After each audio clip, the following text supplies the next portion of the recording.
Risk নিয়ে করেছি 7 বিঘা 5 কাঠা ভুঁই 8টা ধান তুলতে পারিনি। এখন দিনা খাওয়ান তাই দেবো আমরা। সারের দোকানওয়ালা ছাড়বে না, মেশিনে পানি দিয়েছে টিপে, তারা ছাড়বে না। এখন আমাদের উপায় কি হবে?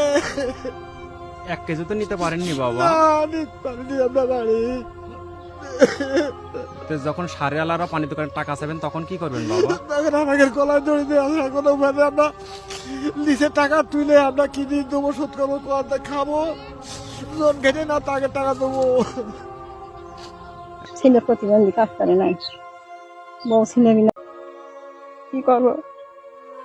এখন যে বাবা এই যে ক্ষতি হয়ে গেল কি করবেন বাবা এখন? সারের দোকানে মনে হয় 12,000 টাকা দিনা। ছিল। আর এখন ওই কৃষকরা শ্রমিক সমানো না। কথায় আছে মেয়ের কান্না সংসারের জন্য ভালো না, কিন্তু একজন কৃষক কাঁদলে সেই দেশের কেমনে ভালো হয়?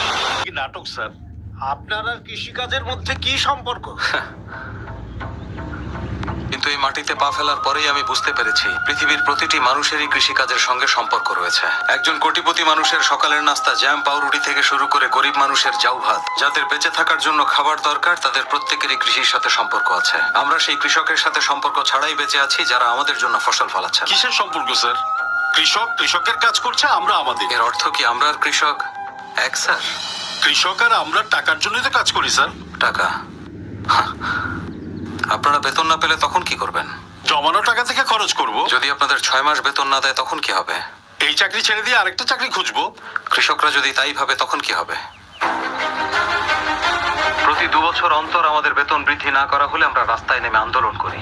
কিন্তু কৃষকরা তার ফলানো ফসল থেকে বছরের পর বছর লাভের মুখ না দেখলেও সে তার বপন করা প্রতিটি বীজে সারা জীবন ধরে সফলতার আশা খুঁজতে থাকে।